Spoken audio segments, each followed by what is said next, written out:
Welcome back, everybody, to Cool Times Podcast, where we talk all things cool about the cold storage construction industry.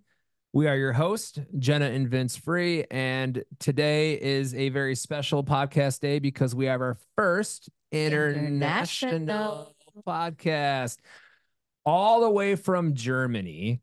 We got our boy, Frank Siedler from Wagner Group. And Frank, you are the global account director. You are in Germany. It's probably like beer o'clock by you right now. It's coffee o'clock by us.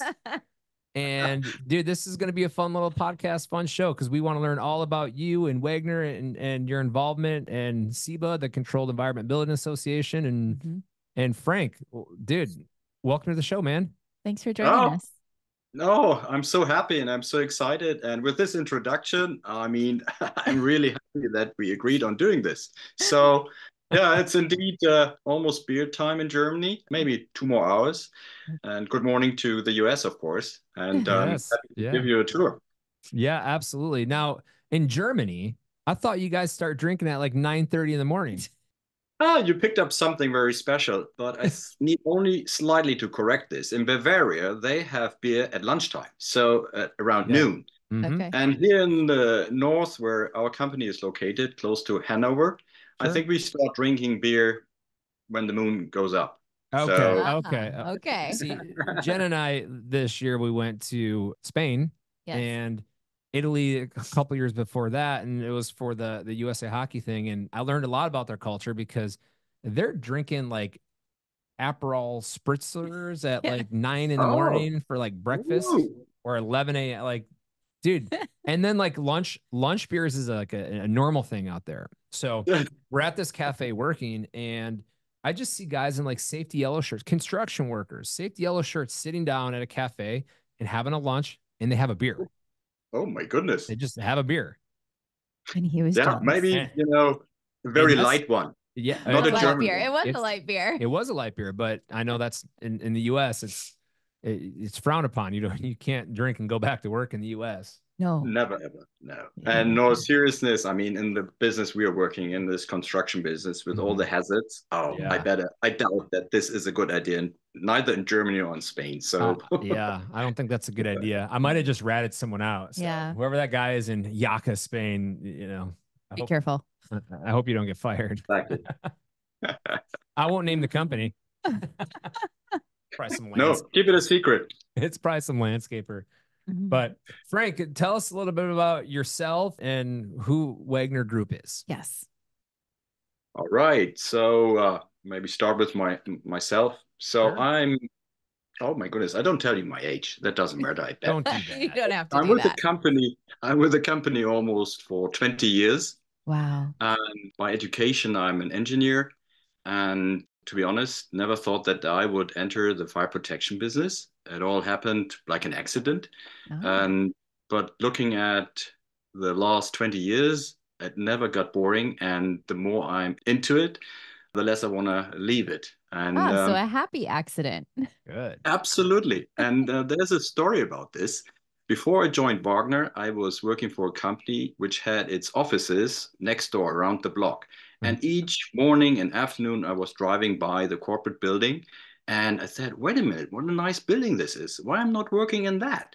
And it took, no kidding, it took, I don't know, a few weeks. Then a headhunter showed up and said, I have a job position to offer. It's about a fancy product to take that abroad. Are you interested? And I said, what is it? A data center or what? Semiconductor business? No, he said, it's security, safety business. And then I said, wait a minute. Are you kidding me? Is this in Hanover? And is this the Wagner company you're talking about? He said, we need to talk. When are you available? This is no kidding. This is how it all started. And now I'm in the company for 20 years. And working in the nice big buildings. Yeah, that's right. It even grew a lot. Yeah. And talking about the Wagner Group, it's still a family-owned business. When I started, we were like 90 people. And needless to say, Mr. Wagner and his wife and son, they were running the company basically from home in the beginning. And now we are beyond 700 employees. Whoa. Wow. With a lot of affiliates around the globe, and especially talking about US and Canada. I Mhm. had the honor and pleasure to open up that business many, many years ago. So it was an incredible path of growth, and Mr. Wagner made his promise come true. You want to do international business, he said to me, I can promise you, you will do a lot. Ah, And Wow. well, it happened. that's And awesome. yeah, Yeah. When did Wagner Group start? What year? 1976. Wow. Yeah. Wow. And in 2 years, we will celebrate our 50th anniversary. And I That's can tell you amazing. there's a lot of Yeah. planning already going on because this will be a really big party. Oh, Oh, that's so I hope cool. I get invited. Yeah, I have you on my Please. list. I'm coming to Germany, man. It's Uh, definitely worthwhile. yeah, absolutely. In fact, there's rumors on the streets that our USA Hockey event, the World Cup, might be in Germany next year. There So are some rumors. 2025, I might be coming to Germany, man. Maybe Yeah, we'll see. you should. You should. Definitely worthwhile. Well, our schedules are pretty crazy, so if 10 days is a long time, Well, we'll see what happens. but we'll see what happens. You send only Jenny over, and I Yeah, take yeah. over for Come the on 10 days. over. Come on over, Jenna. Just you go. So established in 1976, and then you went international 20 years after that. Yeah, I can say so. Mr. Wagner may say, well, wait a minute, we had already offices in Austria. I would say same language. That doesn't Mhm. count. Yeah. Ah, So Yeah. When did you come then to we the had States? When did Wagner hit the US? that was actually 2014. Oh, okay. it's 10 Sure. years ago. Oh Another yeah. Yeah. anniversary. Yeah. Yeah, Lots of big anniversaries coming up. Yep. absolutely. And to be honest, the saying goes, we had no business plans for the US. And it was Mr. Wagner saying, Frank, concentrate on Europe and Middle East. There's plenty of business. US we do later. Yeah. But what do you do if you have a German customer that wants to go to Canada and he's inviting you to Hmm. protect his new warehouse, automated cold store warehouse, Hmm. with our fire protection system? You don't say no. You say, No. Yeah. well, of course we'll do. And so we were dragged into the Canadian market first with this German customer. And then news spread around and the big US company, and since we are talking about Global Cold Chain Alliance and SIBA here, Mm. the company Preferred Freezer Ah, heard the news about this unique approach of protecting gigantic automated warehouse. Yep. And they visited us in Langenhagen, Germany, inspected all the ideas and said, when can we have it? So wow. Ooh. So preferred freezer and who else? the other company is a German company, a company called Dr. Oetker. They are known Oh. for their thin pizza, frozen pizza. Ah, frozen And pizza. they, Yeah. yeah, maybe you, now that I mention it, when you go to the supermarket next time, maybe you will see them. Hmm. And so they started up a production plant, including a storage facility in London, Ontario. Wow. So these were the two events which brought us into the North American market. And Sure. again, Mr. Wagner was looking around at the meeting table, and I think I was the one left. He said, "You better go. We make Yeah. this happen." Dude, that is awesome. So for all of our listeners out there that don't know exactly what Wagner does or their involvement in the cold storage industry, do you want to give us some insight on that? What you Sure. Yeah. exactly do? Yeah. So we are a 100% fire protection company. We do nothing else but fire protection. Mhm. We use mainly our own products, and most people may think, wait a minute, fire protection is that sprinklers? Disappoint those because we do everything but sprinklers. We use them. We have partners that whenever that technology is Hmm. needed, we can source it in. But we, right from the start, we're more focusing on very early smoke detection and Mm. then got into gas extinguishing as a means of firefighting. And with Interesting. gas extinguishing, we were the first ones using nitrogen as a gas extinguishing means or agent, as it is called. Hmm. And doing some experiments with nitrogen, we figured out, why waiting until there's a fire? Why not keeping the concentration in a warehouse at all times at a certain level where people can still go inside, but fire doesn't have a chance to even start?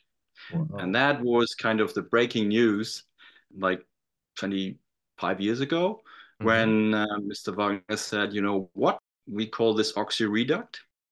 and will promote it as a system that will prevent fire from starting, which will make any firefighting means, in best case, obsolete and no longer needed. You don't even need a sprinkler. So you call that oxy-reduct. I've heard the terminology low oxygen. Yeah. Is there other terms that I'm missing? Because it's cool technology. That's right. Absolutely. It's so cool. I can't repeat it often enough. Yeah, the technical term that you may hear also is hypoxic system, which was in the early days, the term that was used. We don't like it because it's physically, it's true, or from a medical point of view, it's true. But hypoxic sounds kind of toxic, and I don't want to frighten people. That sounds like a new 2025 disease that's going to come out. Absolutely. I got the hypoxic again. Yeah. I haven't. Toxic. Yeah, or poxis. Yeah, you're right. Sorry. I didn't look at it. Man, I have too much coffee in my system right now, man. All right. Hopped up on caffeine.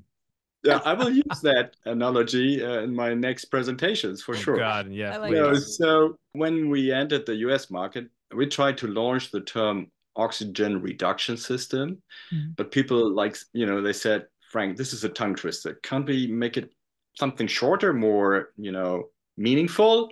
How about low ox? Because basically that's what you're doing. You're lowering the oxygen level. So it's a low ox system. I said, all right, I go for it. If you buy my system under the name of low ox, I'm in.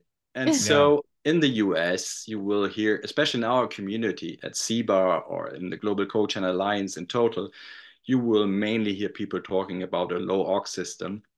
And we are happy about it, although we didn't change the name of our product, of course. Yeah. Got it. That's cool.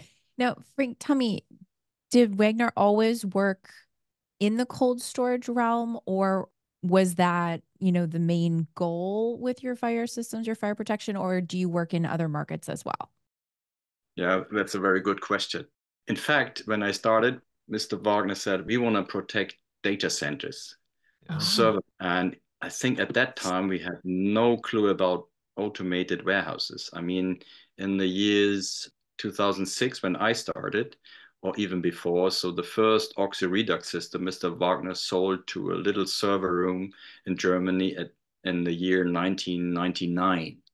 And I bet he had no vision at that time that there will be automation making such a big impact on the warehousing industry, bringing up a lot of issues in terms of fire protection. That changed, in fact, in, I think, 2008. I think we were confronted with a first huge warehouse under the dimensions we had in mind at that time in France. So our first oxy-reduct or low ox system that we brought into a freezer warehouse was in France back in 2008-9.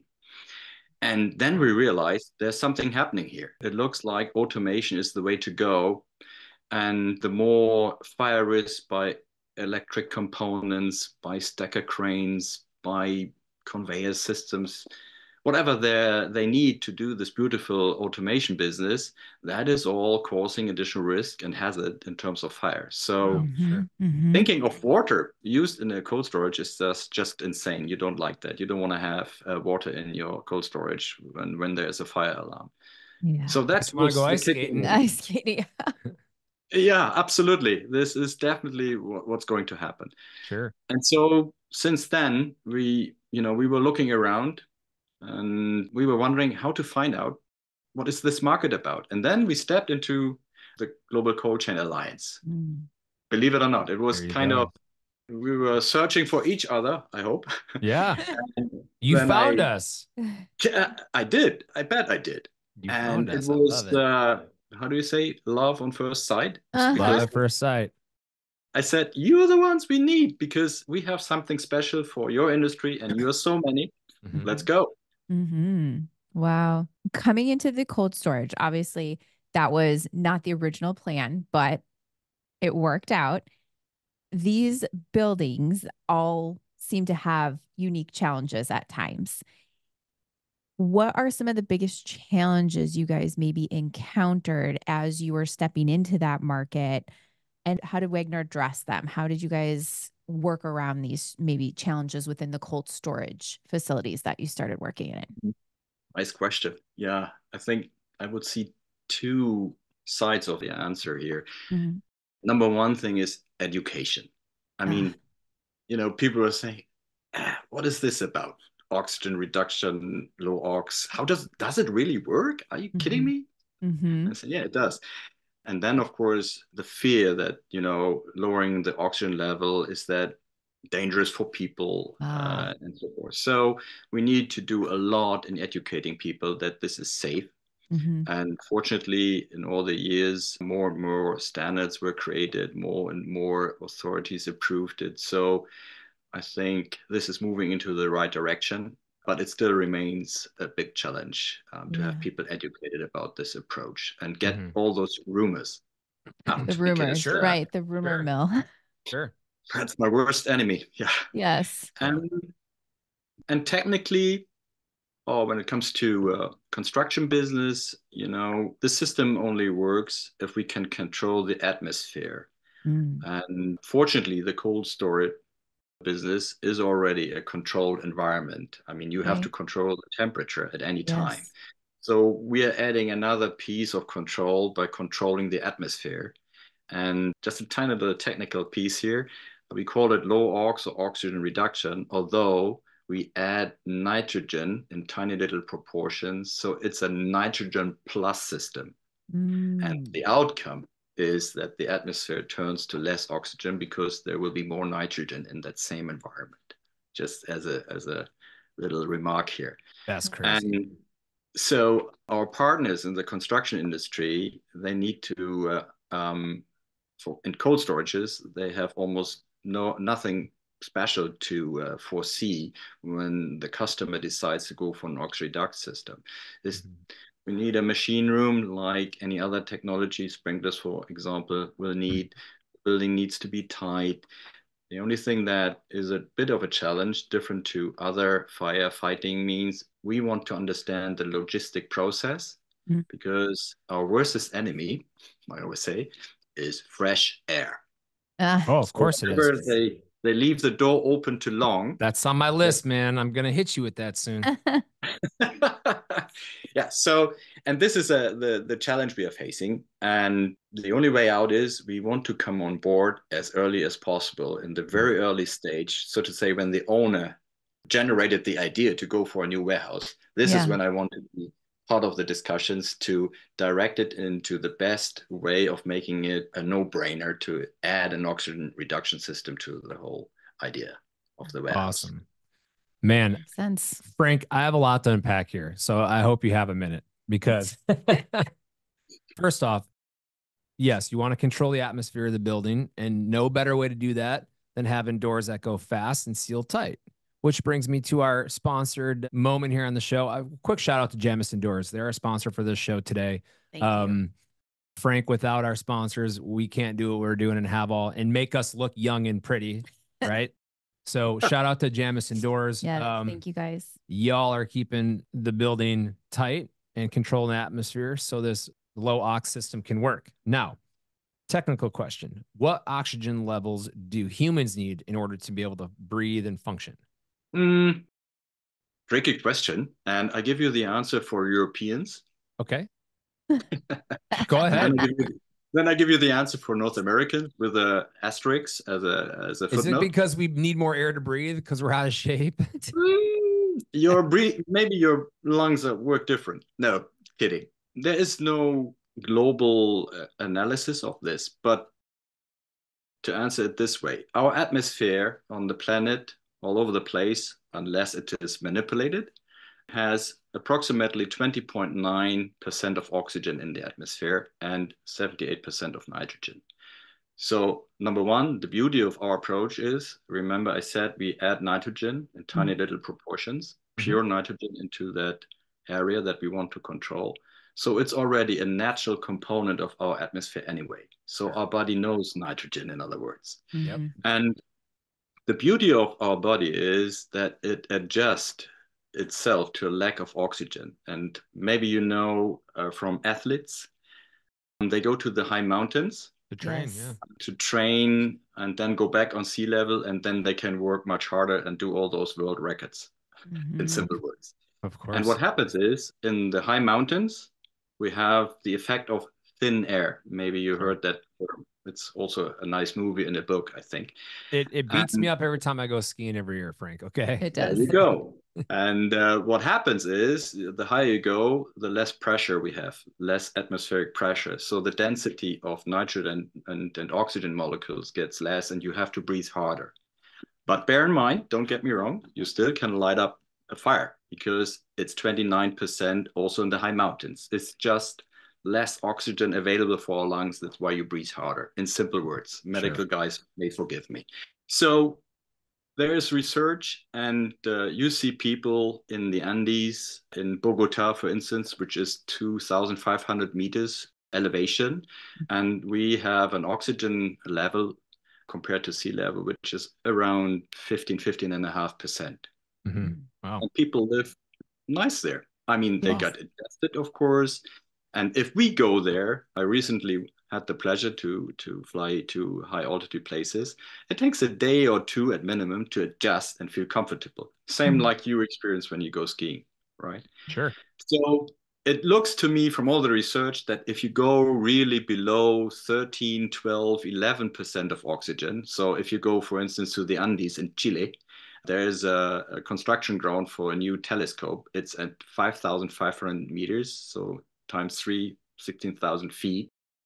Man, these guys are under 11%, and they all, of course, have supplementary oxygen to make it, right? Yeah. So, in other words, in Europe, or in Germany, there's a rule in place that says if the oxygen level goes below 13%, you should wear a breathing mask. Sure. And now to the US. Unfortunately, we are facing another challenge. There's a law in place which says anything below 19.5% oxygen in a working environment makes it mandatory to wear a breathing mask. Oh, and quite the difference from 13 to 19.5. Absolutely. And I mean, to give you an idea, 19.5 is around 1,000, 3,000 feet. So you can hardly feel that as a challenge, right? Interesting. It's funny that they let us go, 8,000 feet and go ski, and it's, below 19.5, and we're wearing ski masks, not breathing masks. That's but right. In a working environment, it has to be. Exactly. You're right. They say you go on holiday and you're not working on ski while skiing, I hope. And I mean, there's another thing. If you go on a flight, hardly anybody knows that the cabin pressure at cruising altitude is not created to maintain 20.9 oxygen as on sea level. It is maintained in between 15 and 16% only. Oh, wow. Hardly anybody knows this. So you are under oxygen deficient atmosphere in the flight. Again, crews are monitored, but passengers on holidays mainly, don't talk about the business guys working there. Maybe they should be under OSHA. I'm not 100% certain, but no one really imposes this OSHA rule on people flying for holidays. Holy cow. Interesting. Yeah. So what level or probably a combination of oxygen and nitrogen, but for fire to exist, what's the threshold? What does a fire need to light up? Continue to grow. Yeah. You asked the question, and I need to give you a complex answer for this. So I love it. Bring it. I warned you. I'm taking notes, man. I'm trying to learn this. Yeah, I realize. So in the current standards that are used for these kind of systems, you can look it up, and it says at ambient temperature, for instance, cardboard, typical material that we see in the warehouses as packaged material. Yes. Cardboard stops catching fire at about 15% oxygen at ambient temperature, meaning 20 degrees Celsius. What's that in Fahrenheit? 80 Fahrenheit, something like that, 78. So we're talking about a cold store where we have minus 23 degrees Celsius, minus 10, minus 15 Fahrenheit maybe. And the beauty of the cold atmosphere is that the material stops catching fire at higher oxygen levels, right? Okay. This is kind of interesting to catch. So in ambient warehouses, it stops at 15%. And in a typical cold storage at minus 20 degrees Celsius, it varies from the type of cardboard a little bit, but we would operate that warehouse around 16%, maybe sometimes 15 and a half, but slightly higher or much higher than in an ambient temperature warehouse. So your system in the freezer, sorry to interrupt, as I'm comprehending this, your oxygen level that you're pulling down or adding nitrogen into a freezer to have a low ox system is the same oxygen levels, give or take, than on a domestic airline? Right. Ah, you got it. Interesting. So But can you on a domestic can you airline, not light it? Can you not light a lighter on an airplane? Here's you where I'm going can. with this. And now we are switching gears. I will interview you now, like an exam.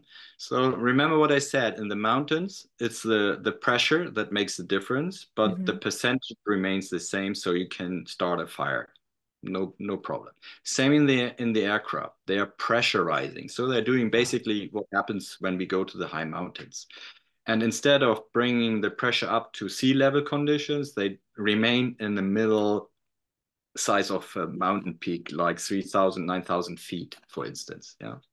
So this is not the way we are creating this fire safe environment in a freezer environment. We are adding nitrogen. We are not manipulating the atmospheric pressure. It remains the same. So we add nitrogen. And this is fundamental. And I'm happy that you're insisting on making me repeat this a couple of times, because I have been on many presentations and conferences, and each time people get confused once I tell them, I don't understand why it's so dangerous or seem dangerous in the US if so many million people fly every day under the same conditions as we have in a freezer warehouse. Sure. And then they say, like you, wait a minute, but in a flight, I can't make a fire? Of course you can. You shouldn't, because it's prohibited by law now. Yeah, it is. And they even put the little things in the bathroom. Yeah. You've seen that, Absolutely. Huh? No Fumar. I tell you, I remember from my early school days when I did my first flight, in the back, we had the smoking session. Ah, that's crazy. That's true. That's true. They did have that section. Yeah. And everybody said, sit in the front. This is more, the air goes back to the rear end. And so, but these times are gone. Frank, I thought we weren't talking about age on this show. At a certain moment in time, I was afraid this is going to happen. I only revealed the truth that I started working for Wagner 2006. The rest is up to you. Yeah, the rest is history. Yeah. That's wild. Oh, okay. Interesting. And thank you. I know that was a long answer. Thank you. But it's important information. Yes, of course. Wow. Good. Talk to us a little bit about, you guys work worldwide. Do you find that you need to tailor your fire protection solutions to meet specific needs in different markets? Is cold storage different from the other markets that you're working in? Like, are you in the data centers too as well? Still, yes. Okay. Yes. And we also protect archives. So everywhere there's a chance to control the atmosphere to prevent fire from starting. So sure. There are many applications. And yes, of course. I mean, unfortunately, depends on how you look at it. The many different countries all over the place, they have different rules. And I can tell you, when we decided to go to the US, we had no idea that we need to transform our equipment to UL specified instead of CE, European Community certificates. We had to use a different pressure rule, the American standard, ASME, the American standard something. Yep. So all that, of course, needed to be converted to make it work in the local markets. That's sometimes a bigger headache, because it's kind of reinventing a certain amount of components that we have used in other countries.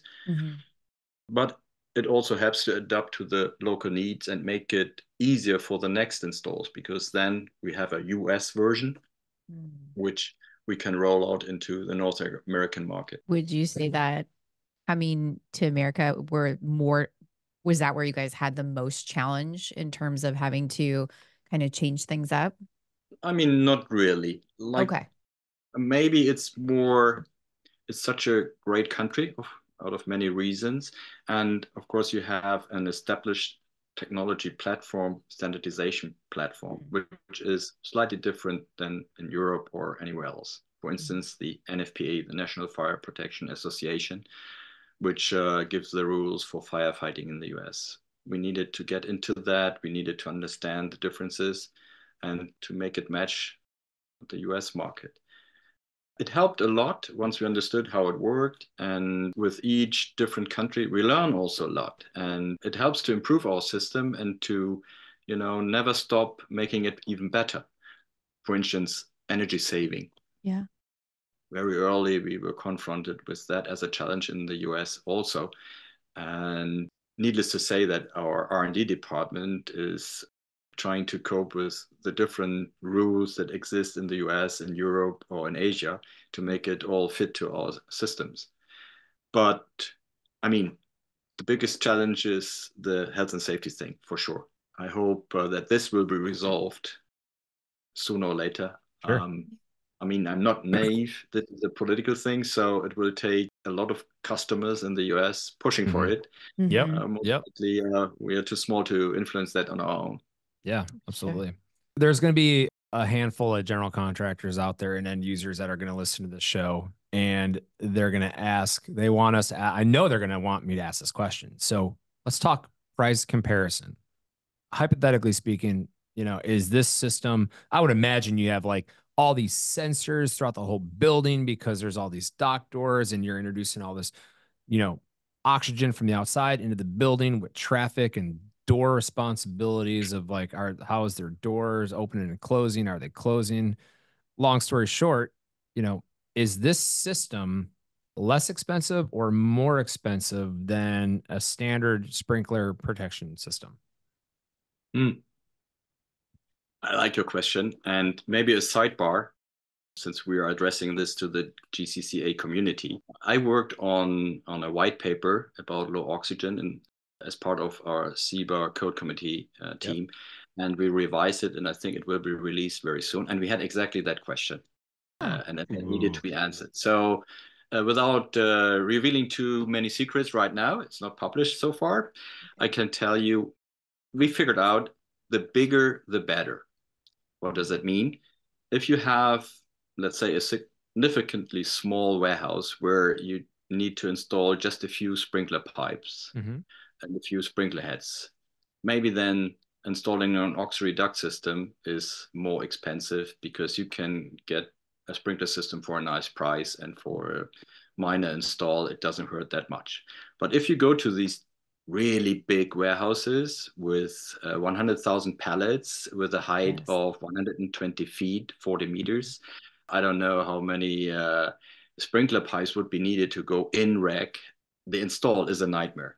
And in addition, of course, the risk that there's a false alarm and you have water coming in, that is almost impossible to calculate in numbers, because when it happens, it's a disaster. Yeah, and even a lot worse, of product you can ruin for sure. A lot of product could be ruined. Absolutely. I learned from our friends in the GCCA, there's a saying, in case of doubt, throw it out. Yeah, talking about contamination and water contamination due to smoke even.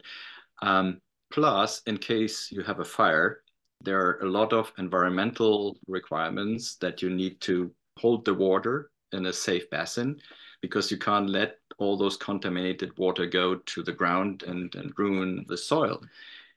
All this is not happening if you're using an oxygen reduction system. There is no fire. That's what it is all about. And so the bigger the warehouse becomes, the more efficient our install will be, especially in a cold store.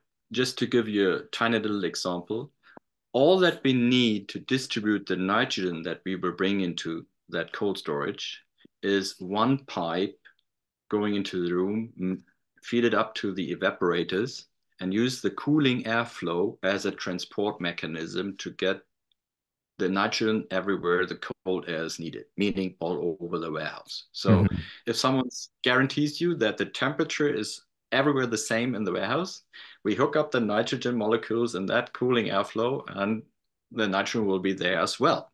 Sure. Think about a sprinkler install, and then you see how much less pipe is needed, which is maybe not the main factor, but the installation work. That's just what makes it makes a big difference. Sure. And therefore, like I said, in a small warehouse, the break even may not turn out. But for bigger warehouses, once you go to in-rack sprinklers to greater heights of warehouses, this is when the low aux or oxygen reduction system will show its real benefits. Wow. And sure. So unfortunately, there's no catalog. That's the downside. So I invite everybody to ask me for a price estimate to give real numbers. Yeah, of course. Because, like you said, there are many factors influencing this system. Well, yeah. Okay. So that's a good time. How can we find you? How can people, if they want to learn more, if they want to see what Wagner's doing, where can they find you? What is your website? Are you guys on social media? Where do they go to connect with you guys and learn more about the product? Or get pricing. Right. So Google me on LinkedIn. Google me. Yes, I love that. Yeah. And you will find me. And once this podcast is released, Google Cool Times Frank Siedler, I bet, something like that. And you will find me too. Yes. Our homepage is sometimes simple, sometimes difficult, is Wagner Group in one word.com. So those that know the musician Wagner, Richard Wagner, will find the name easy to write. If not, I hope you will display it somewhere. So I bet you will find us in the internet easily. We'll put a link. We'll put a link to the website as well. Put a link in there, of course. Right. Of course you will. And let's not forget, at the GCCA, of course. Of course. Well, and I'm so happy that the GCCA offers these different platforms, especially for members. And since you mentioned Jameson, I'm happy to mention them as well. We need all those partners from the CBER to work together. And my favorite partners are always from the CBER because this is where all the intense discussions happened. I'm part of the GCCA for almost 10 years, if I'm not mistaken. And it turns out that this long relationships, this trust and this understanding of what we are doing helps a lot. And love to recommend all those companies that are part of the GCCA to be part of our businesses. And Jameson is definitely one of those companies with doors, which we need. And I'd love to recommend them to be on board. I love that. Yes. So thank you again, Jameson, for your support and for all you do for the industry as well. Awesome. Frank, I got my last final question before we get into my ending this and that question. So let's talk future vision here. Okay. Looking ahead, what do you see as the future of fire protection in the cold storage industry? And how is Wagner positioning itself to lead in this future? Yeah, the future for fire protection, the cold store business is definitely prevention. With warehouses growing and growing, with the dependency of the logistic network to feed people all over the place. Maybe you remember the pandemic disasters, and it was the food industry that was crucial. And you don't want to have warehouses burned down. So I think prevention is the future in combination with automation.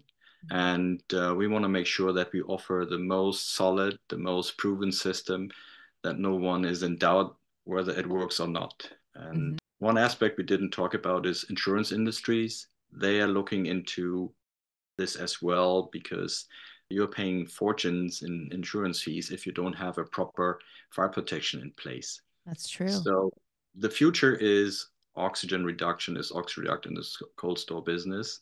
And we position us as best as we can to be the partner of choice with most of the experience, with the strongest dedication to this solution for more than 20 years. And I think the future looks good to us. Absolutely. Is there anything else you care to share with us about Wagner and what you guys are doing? Oh, I told you already we'll have a big party in 2 years. Yeah, we're so excited. That's exciting. The big deal. Yeah. Well, I mean, I'm really fascinating what's happening inside. We are transforming the company that was formerly a little family-owned business and started in a tiny little village. Now we become a global player, and it's such a challenge to team up with everybody, to have everybody understand the whole thing and be as fascinated as I am. And so we have a program called Wagner 2026. Okay. And it's running already for 2, 3 years. And it's a transition into the future, taking everybody on board from all the different cultures. And we didn't step into the details of where we are, but for instance, we recently opened an office in India. I tell you, this is really interesting. India is so fascinating and so different. And turning this little German company into a company that can deal East and West, that's amazing. And I'm so proud to be part of it. And I enjoyed it a lot. And I invite everybody, if you're looking for an interesting job, give me a call as well. I love that. I love that. Sounds like you guys are doing exciting things. That's awesome. Man, Yeah. Frank, you're a stud. Just so you know, this podcast actually, with it being recorded and all the editing and when it's going to get released, like we're already going to have seen you at SIBA, and this is set to release at the end of November. So honestly, like the guests that are listening now, holidays are around the corner, man. We're getting in December. So your white paper is going to should be out by then, right? Should be out by then. I think so too. Love that. So how can we find that? Oh, as a GCCA member, you're gonna find it in the library, of course. So go to the homepage and search for research papers, white papers, and to be honest, I think you can even Google it, GCCA white paper oxygen reduction, and it should pop up. I love that. I love that. And man, what are you doing for the holidays? You really want to know? Kinda. I didn't ask if I didn't want to know. I go camping. I go camping. Oh, no way. Camping? Yay. Where? Absolutely. I have a nice trailer, which I hook up behind my car. This year, we probably go to Poland. Oh, cool. Very cool. Never been. I am very much looking forward to it. It's one of the neighbors we haven't looked into that much so far. People go to France, Italy, Austria. We also did. We did go to Scandinavia, but this year we want to go east. So we're going to look into the nice, beautiful landscapes inside Poland, also to the seashore. Yeah, I'm really looking forward to it. Are you hitting the mountains and like skiing and stuff too, or no? Yep. Yeah. Now and then I do in the Alps. Cool. And yeah, now you trigger a nice memory. When we started in the US, we had a couple of events in Utah, in Salt Lake City. Yes. I don't have to explain you how fascinating that countryside is. So beautiful. It's beautiful. Park City is beautiful too. Oh yeah. One of my favorite places you've skied. Yeah, Deer Valley. Oh yeah, I know. One of my favorites. That is your favorite. That's awesome. So next time you're out there, you go to the hotel lobby and ask for the supplementary oxygen because you're in great height. He's gotten it before. I buy the things and I'm like, can't breathe. That's interesting. Yes, nice he has. No. Yeah. How about you guys? Where do you have holidays, vacation planned? Well, I think we'll do some skiing. Not sure where yet. We always go one time together, and Jenna and I buy these suits every year, and they're like a onesie suit. Yeah. Right. Like, and it's like one was like an American flag, like and one was like a retro. They're always like retro, like old school suits. And nice. They're super helpful because we don't lose each other then. Because the only other idiot wearing that suit is my husband. We look like one year we look like Evel Knievel or the Olympic ski team. Yes. The USA. It was all white with American flags on it. So that's. I was about to say that reminds me to, was it American Eagle, this guy that was doing the ski flying thing? I don't know how it's called. Yes. Yeah. It must have looked like that. A suit like that. Yeah, we do something like that. Yeah. And then after the first of the year, it's January gets crazy because we We have a couple personal trips planned, but more importantly, we do our project management retreat where we fly all of the PMs and their wives to a destination location for a reset, retreat, meeting, and A little Great. planning, a little goal Yeah. planning, a little look back, Wow. and a little look ahead. yeah, Oh, that's what that's we do. nice. That's very nice. Yeah. Okay, It'll be good. fun. Yeah, absolutely. Good. Let's get into it. Let's Those get into it, cool man. rapid round questions Oh sponsored my by goodness. Jamison Now I'm getting Doors. excited. Yeah. Okay. All right, Frank, you ready? This or that questions. Startup culture or corporate environment? You got me. Pick one. A bit puzzled, I have to say. Corporate culture, never give up. Do miracles first, the impossible do later. There you go. Or do you prefer a networking event or a quiet night in? Always a networking event. I There can't you stop talking. I love that. Are you a sit down and read your favorite book, or do you like to sit down and listen to your favorite podcast? Podcast, of There course. you And I tell you, Cool Times is the one that I will watch every now and then. There Repeat you it. go. There you go. I like that. So I already know the answer to this one: face-to-face meetings or emails? Face-to-face meeting backed Yes. up by a nice email saying thank you. Back to my Yeah. nice email. I like that. Well played, Frank. Mentorship or coaching? Mentorship. Mm-hmm. Mhm. And maybe, yeah. Okay. But when I go to retirement, it may turn to coaching. Yeah. I may turn to coaching. Love that. Love that. Yeah. Yep. Are you a cold beer or a cold drink guy?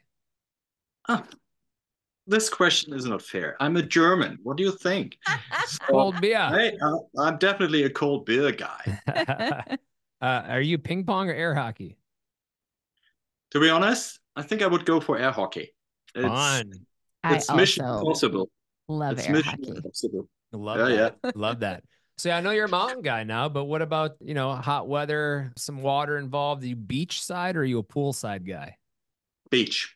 I need sand between my toes. I like Okay. it. I like And I don't it. know if these Definitely. artists exist overseas, but are you Justin Bieber or Justin Timberlake? Maybe a mix of both. Oh, okay. Yeah, I like it. Okay. A Bieber Lake. A Beaver A Lake. Beaver Lake. I'm a Beaver Lake. Exactly.